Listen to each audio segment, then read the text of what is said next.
Well, we are here at Oskaloosa at the Southern Iowa Speedway, and I've got one of the guys that, man, I've seen you many times over at Knoxville, Lakeside. I think the old Lakeside, places like that. Shane Carson, by the way, in case you didn't recognize him. But Shane, I don't know about you, but man, at this time of the year in this area, the feeling here is just electric. No, it is. You know, you wait all year to come to the Knoxville Nationals, then you got a couple of good shows like this one thrown in there, and it just makes it all that much better. It gives you more chances to go out and run good for your fans, sponsors, and make some more money. This is kind of where all the big money's at. Yeah. It's a shame we don't get some more of the bigger teams that come over. I don't know if I've ever seen Donnie Schatz run over here, and I'm not singling him out and saying, man, you're a bad guy. I'm just saying, but even at that, there are still some big names here. Oh, there are. I mean, I've looked at the car count, 36 or 7, I believe, and that's perfect for a night like, on a Monday night race. You can get the race in, put on a good show for the fans. You got fans from all over the world here tonight. Yeah. You got Australia people here and all over the United States. So, it gives you a chance to go out there and run a race, a good, clean race, one class of cars. They'll have some good things go on here tonight, and it's one you don't want to miss. Well, and Terry McCarl puts it together so well, too, because, man, there's so much stuff that they give away. It's like crazy. And, big money on the line. So, man, you got to take your hat off to Terry, too. Oh, I've always you're familiar with that promoting stuff. You know what that's like. And, Terry's one of those guys that we've had in our races for years, and he's went all over the world racing, so he's picked up a little bit from all those areas. It shows when you come here tonight, because I see things that he's picked up from Australia and from Knoxville and from Pennsylvania, wherever they're at, Oklahoma, and it's good to see that here tonight. And he should have a little bit of money in his pocket from last Saturday since he won the 360 Nationals, so he can spread a little love, I guess. Well, you kind of keep that money separate. Your race-on money and your promotional money is two separate things, but I hope it goes good for him. The crowd's coming in tonight, got a perfect night, cool, clear. Racetrack looks good car count. Well, say the grandstands are pretty full over there, which is good for Terry. But so far, I know you keep an eye on this stuff. Of course, I guess most people at this point, especially from the World of Outlaws, would be saying that probably Donnie Schatz is probably a shoe-in on this deal. But do you have any insight? I mean, you're kind of a professional spectator now. I am now, yeah, you're right. And I've seen obviously, you have too. You've seen some of the runs from Shane Stewart, Darren Pittman. Those guys are running strong right now, and I would never count any of those guys out to win these big races. So we'll see. Is there anything that you see or you're around with Donnie that you see that he's doing any differently? Is it? I know I've read an article. Somebody lost some weight. He's in better shape. All kinds of stuff. Of course, there was a big blog, I think, on Hose Heads a while back about something about traction control and all that. But anything you see that he's doing different? I think that they're just doing a little bit better job than everybody else. Donnie has obviously trimmed down. He's very physically fit. He's been working on that for the last couple of years. I think he can run a 50-lap race and get in another car and run another 50-lap race. You see him when there's a day off with the Outlaws, he goes running a late model somewhere. He's never just sits at home idle. And his crew is sleeps, eats, and drinks it. 24/7, Ricky Warner is thinking of ways to go faster, I promise. So, those guys, if you're going to beat him, you better be ready to put the kind of dedication in that they are. It's tough no matter what you do, but like you say, some people work harder at it than others, and it pays off in the end. But no picks for the weekend. I mean, you're going to stay silent on this? No, I'll pick Shane Stewart, because he's won a couple going in. He's a good friend of mine from Oklahoma. I'd love to see him win again. But you know what? They're not going to make it easy for him. There's all those guys are going to be running hard. Well, and it's such a grind. It's not like you're going to come in. We keep talking about Knoxville and not here, but you're not going to come in and do that deal in one night like you will a lot of races. Like you say, it's a long grind. And, man, you have to run good. I mean, there's no being second or anything else. Yeah, when Donnie has a bad night, he runs third. That's what I mean about consistency and running good and finishing races. Donnie's smart enough to not get in crashes, and he has got a finishing record obviously better than everybody else. That's why he's leading the points by a pretty good margin right now. So he's comfortably in the lead, but they're not going to make it easy on him either. since we're here around the Knoxville area, I might just kind of touch on this a little bit. Now, I understand there's a pretty good display of, oh my gosh, I'm having my scene, Doug Wolfgang cars over at the Hall of Fame. And I haven't had a chance to get over there, but man, that's got to be fabulous. I think last year it was Steve Kinzer's, and this year it's Doug. We try to change those up every year. Actually, we rotate some displays in and out, but if you get a chance to come over, it's 8 or 9 of Doug's cars that he's won through the years, and it's kind of funny looking at the first two. Are 2 cars that I drove also. Oh, really? Yes. So, people always say, well, when your cars are in the Hall of Fame, you must be really old. The cars that I drove over there were from 78 and 79. So I guess that is a long time ago. But it's a great display, and the Hall of Fame is looking better than I've seen it. It changes all the time. If you haven't been there lately, you haven't been there. So come on over and check it out. That's right. If you're going to be in the area, come on over to the Hall of Fame and take a look. Spend a buck or two, buy something, whatever. Because, man, it is preserving sprint car racing history from all over the country. It's not just around here. But, Shane, all I can say is thank you for sitting down with us, buddy. It's been a pleasure. Every time I talk to you, I get a little laugh. I get some information, and thanks a lot, buddy. You bet. I appreciate it. I'll end this with saying what we do at the Hall of Fame is we preserve the future. We promote the future by preserving the past. There you go. That's what I always tell people. Sounds good to me. I'm all for it. Folks, come on out. We'll see you. Thanks again, Shane. You bet. Thank you.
Sorry, Paul McMahon on the inside.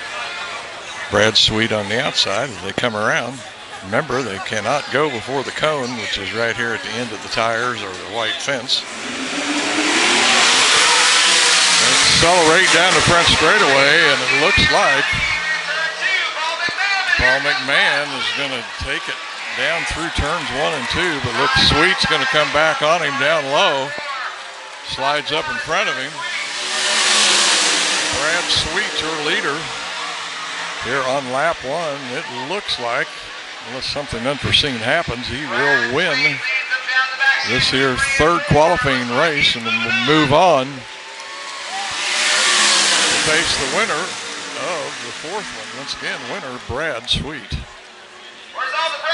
Front row challenge, we got Rico Abreu and Danny Lazowski. Lazowski on the outside.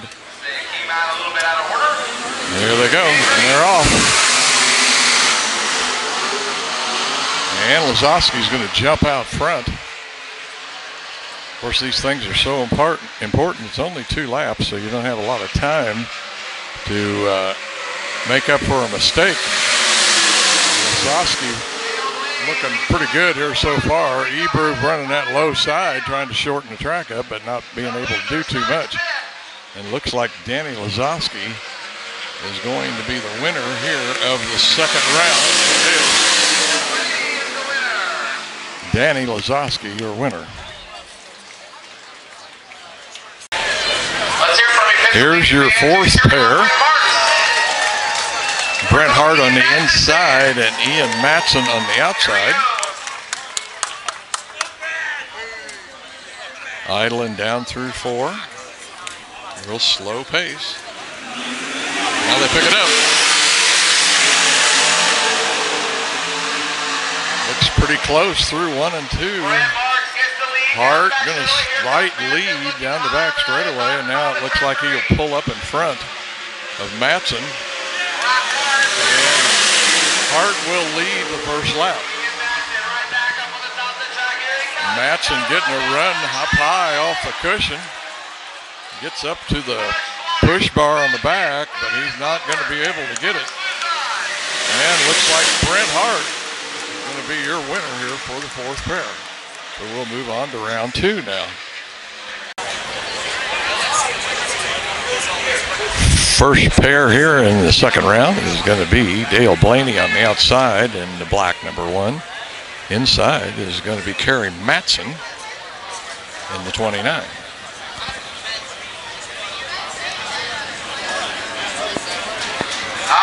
Idle up to the line. Oh, Matson got a jump there. Don't know if they'll let that go or not. I doubt it. Maybe they will, because it was pretty close. No, they're going to call it. Matson on the gas just a little too soon.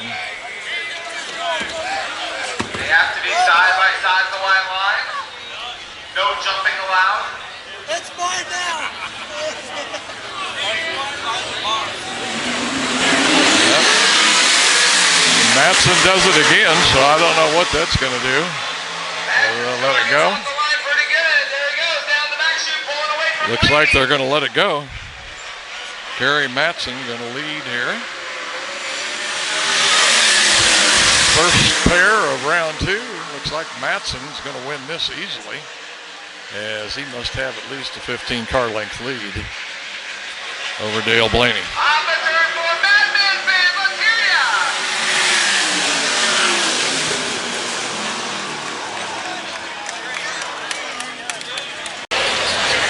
Second pair here of the 2nd round. Going to be Brent Hart on the inside, Brad Sweet on the outside.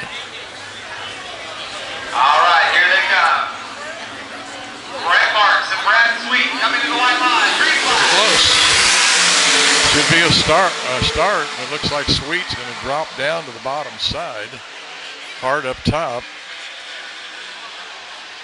Sweet pulls away just slightly. Brad Sweet will be the leader.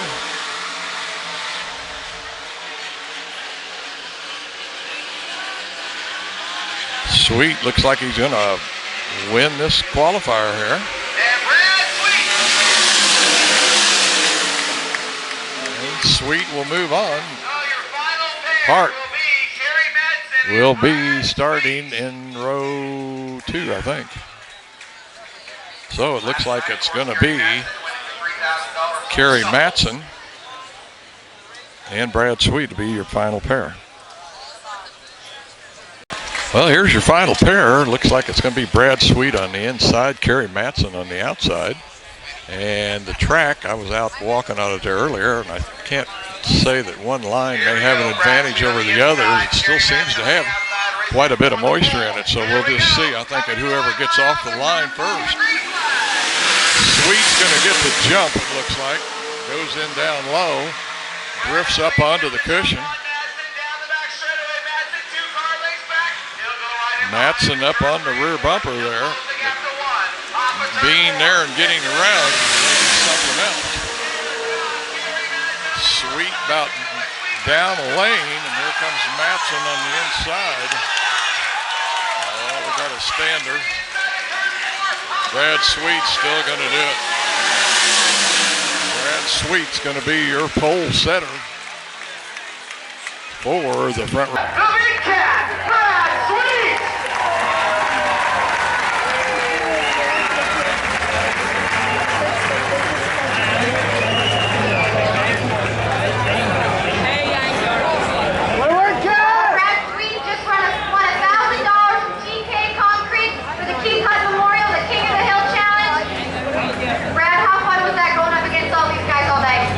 It's just fun to be here. You know, Terry puts on a great show, and glad it's back to 410.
Well, folks, we are about ready to kick off the 20th annual Front Row Challenge here, presented by Terry McCarl Productions. And, man, it's going to be a race, 30 laps for 20 grand. Brad Sweet, Kerry Matson up on that front row. Brett Hart and Danny Lazowski on the second row. Got Rico Abreu on the inside and going to be on the inside of the third row.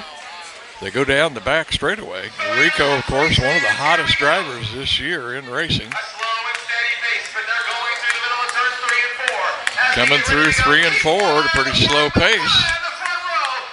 Won't be long before we're going to be underway here with the Front Row Challenge, and off the 4 they come.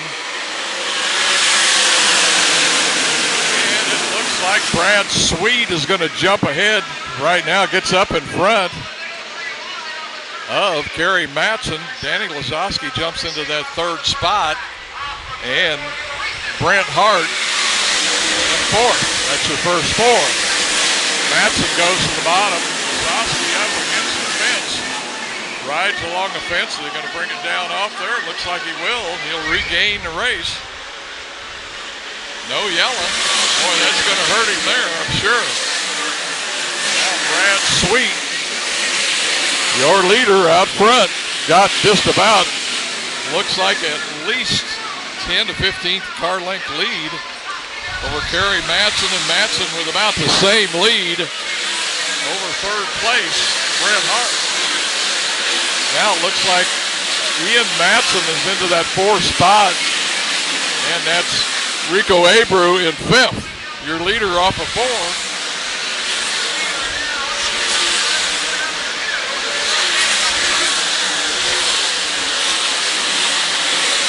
Sweet going to be in lap traffic here before very long as he comes out of 4. We'll see how this changes things. Flies around the first guy up against that cushion. Down the back straightaway.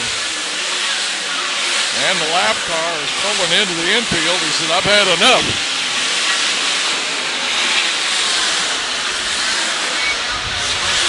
Sweet just about gets it sideways there, and that gives Matson a chance to catch up. Into some heavy lap traffic now. Sweet goes to the outside. Now he dives back down to the inside. Zero car goes right in between 2 there.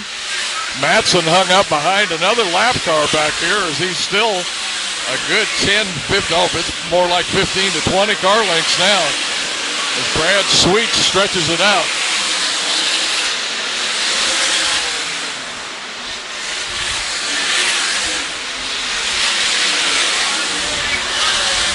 And we've got a slow car up against the fence down here in 1 and 2, and I'm sure that's going to bring out the yellow flag, and it does. I believe it's the 0 car that Sweet just passed a while ago. Well, the yellow light is out, and we are just about ready to resume racing here. We got 8 down. That'd leave 22 to go. Brad Sweet still your leader. Kerry Matson in 2nd. Brett Hart 3rd. Ian Matson 4th. Rico Abreu's up to 5th. And it looks like Joey Saldana right behind him there in 6th. Looks like Ian Matson looks like he got around Hart for 3rd. Rico Abreu now works on Hart for that 4th spot. Meanwhile, looks like Brad Sweet, boy, he is just pulling away as he's already at least 10 car lengths ahead of Ian Matson. About the same amount as you go on back through the field. It's a little closer after you get back 6 plus Saldana. The cars are a little closer back there. But the first 5 are spreading it out.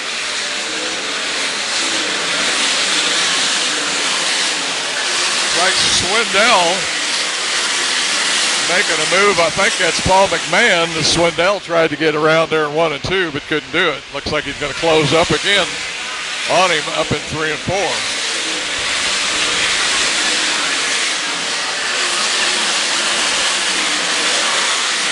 Your leader, Brad Sweet. Kerry Matson in second. Ian Matson third. Brett Hart fourth. Rico Abreu in that fifth spot. Show you how fast Sweet's going as he enters in turn one. Abreu is just coming out of turn four. He's got almost a half a lap lead already on fifth place. Matson may be closing the gap here just a little bit. Looks like things have kind of settled down, and the slower cars might be going to the bottom side, giving the faster guys a place to run up around that top. Leader out of four.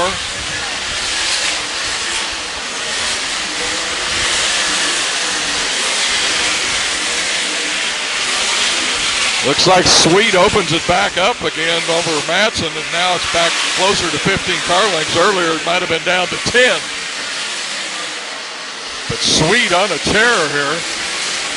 Like we've got 17 down, 13 to go. And the B main winner pulls in on the inside. May bring out a yellow flag unless he can get into the infield.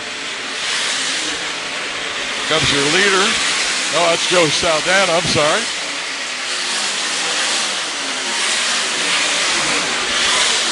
Sweet now comes out of four. Up on that high side, Matson going down low, looks like trying to make a track a little shorter.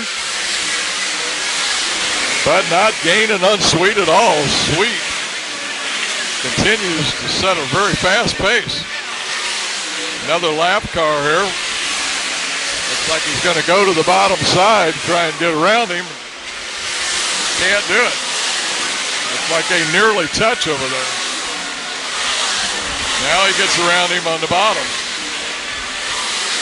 See how Matson does here with the lap cars. Matson has to do a quick move there as a 17 car and really slowed down. He's going to pull off. Matson just about got into him, had to really make a herky-jerky move to get around. 21 down, 9 to go. Your leader, Brad Sweet. Only one yellow flag here so far. They're going to be able to run this last 8 laps under green. Seems like it never fails to get down into the closing laps. And something happens, and it bunches the field back up. Sweet has everything well in hand right now, with Matson trying everything he can to get up to him, but the lead is still right around 20 car lengths. And it's even further than that on back for third place from Matson. Back to Ian Matson. It's almost a full straightaway as Matson's way back in lap traffic, but here's your leader. Sweet comes off at turn 4. 25 down, 5 to go. Matson looks like he might have made up some of the distance here. Kind of deceiving as they go into one. It looks like he's making up distance, and when they go down the back straightaway, well, then it looks like Sweet pulls away. Right there, see, it looks like about 10 cars, 4 to go.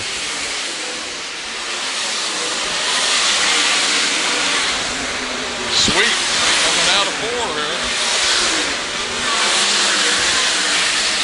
Matson has gained some ground on him.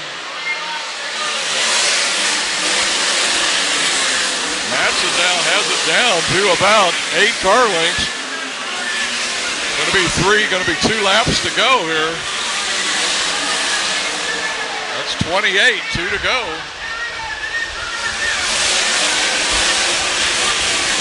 Matson gets it down, like I say, to about 6 car lengths now. White flag should be coming out.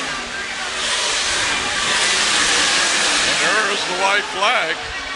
Sweet goes down low, tries to get a lap car.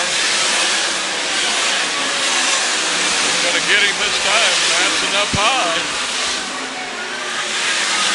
Looks like it's going to be your winner, Brad Sweet. Kerry Matson second. Ian Matson third. Rico Abreu, Hart in fourth, and Abreu in that fifth spot.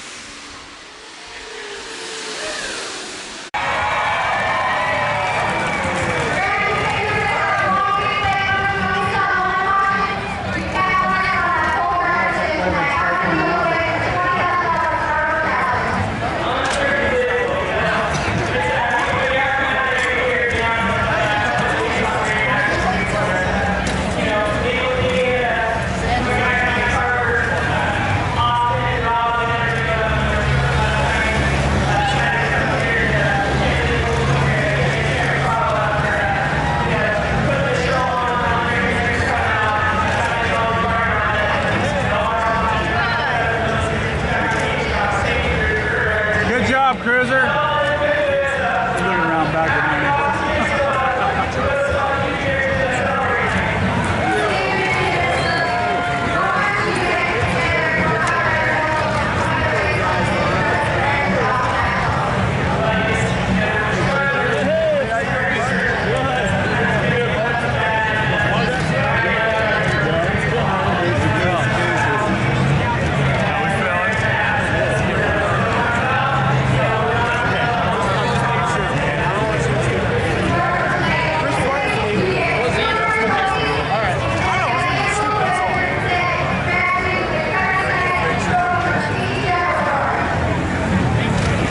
We got the winner of the 20th annual Front Row Challenge here, Brad Sweet. Brad, one torrid pace out there, man. I mean, you had to hammer down.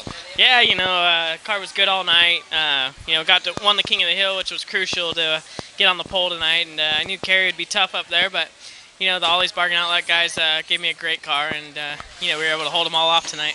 That's got to be fun to have a little different qualifying like that. I mean, actually go head-to-head with somebody and race your way into that. Yeah, it's just fun to do something different every now and then. I think the fans enjoy it. I think it's good for sprint car racing to change things up every now and then. We do the same thing, it seems like, every night. So it was exciting, and the race was a pretty good race. I think probably got a little strung out at times, but, we had a really good car, and Kerry had a really good car, and, we were able to get through lap traffic decent. Got hung up a few times and made it probably closer than it needed to be, but, either way, we won the race. We got the 20 grand and got some confidence heading towards Knoxville.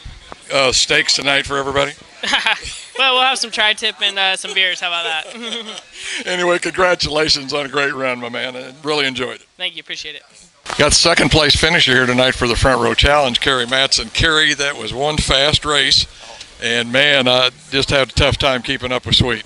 Yeah, I was right on his tail, felt like for the 30 laps, and I really enjoyed the race. It was fun to race that fast, and I thought I was being patient. I thought the opportunity was going to present itself to go for the win, and there the last 2 laps I really had a good run, but just couldn't quite get the job done. So disappointed, but at the same time it was a great result for our team, American Racing Custom Wheels. So great night for everyone, and we'll move on to the next one. I seen you have a couple of close calls there, especially one of them coming out of 4 down that front straightaway. I think it was a lap car, and man, I seen you do one of those numbers. That had to kind of wake you up a little. Yeah, it's a sprint car race. You got to be on your toes. You know what I mean? So, I've been having bad luck lately when I've been leading, been balked by lap cars. So I was quite comfortable on second, thinking, finally, this might work in my favour, and it's still couldn't quite get it done, but great night for sprint car racing. Great to finish second, so we're happy. It looked like you were closing the gap there at the end, but if you'd have caught him, man, it'd been something else trying to get around him, though, wouldn't you? Yeah, I was all over him like a cheap suit, but just didn't quite get the job done.